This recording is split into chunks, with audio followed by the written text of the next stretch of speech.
Soppressi i principali collegamenti tra il sud ed il nord dell'Italia.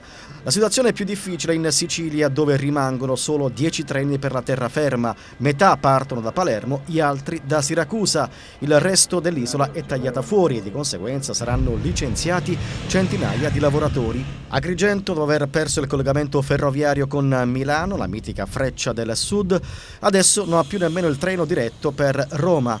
Gli agrigentini che volessero raggiungere il capoluogo romano o quello lombardo in treno dovranno partire dalla stazione di Palermo. Disagi su disagi, perché vi sono pochi treni in partenza da Agrigento per il capoluogo siciliano.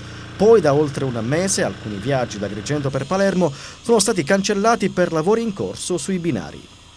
Quali treni non partono dalla stazione di Agrigento? Ma attualmente sono semplicemente due. Quello delle 10:14, la corsa viene anticipata con Pullman alle 9:45 e 55, non ricordo bene, e quello delle 12:14 che c'è sempre un bus sostitutivo fino a Campofranco che parte alle 11:55. Tantissimi disagi per gli utenti? Sì, ma anzi, ripeto, stanno lavorando e speriamo che il giorno 16 si concludano effettivamente i lavori, come promesso. Ma molta gente non sa di questi cambiamenti, perché? Ma molta gente non sa, perché molti si collegano sul sito internet delle ferrovie, dove ancora oggi esiste solo gli orari dei treni.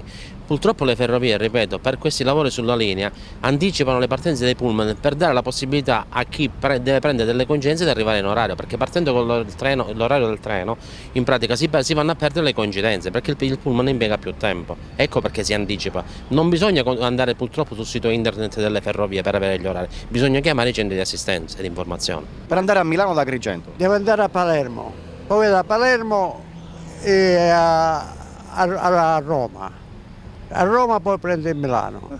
Sempre più in terra siamo più dietro che avanti. Trenitalia da oggi sbatte la porta in faccia a quelli che considera italiani di serie B, mettendo in atto una sorta di federalismo delle rotaie. Chi vorrà andare dalla Sicilia fino in continente dovrà fare a meno di quei treni a lunga percorrenza. Soppressi tra gli altri il treno del Sole Palermo-Torino, la Freccia della Laguna Siracusa-Venezia ed il treno dell'Etna Catania-Milano. Treni simbolo non soltanto dell'emigrazione ma anche dell'Unione. Nel 2005 erano 56 treni da nord a sud e viceversa, ridotti poi a 26 e da oggi ne rimarranno 10. Quali sono i problemi della stazione centrale di Agrigento? Ma grossi problemi non ce ne sono. Dico, dalla stazione c'è ancora il problema dell'ascensore non risolto, alcuni lavori sulla linea stanno condizionando la partenza e gli arrivi dei treni, però stanno lavorando celermente e speriamo che il giorno 16 si riattivi tutto. Il problema è all'esterno della stazione, dove da 15 giorni manca la luce totalmente sulla piazza. Abbiamo segnalato a chi di competenza, al comune, illuminazione pubblica, a tutti, e nessuno ci dice sì, stiamo riparando, stiamo facendo, ma da 15 giorni che la piazza è totalmente al buio.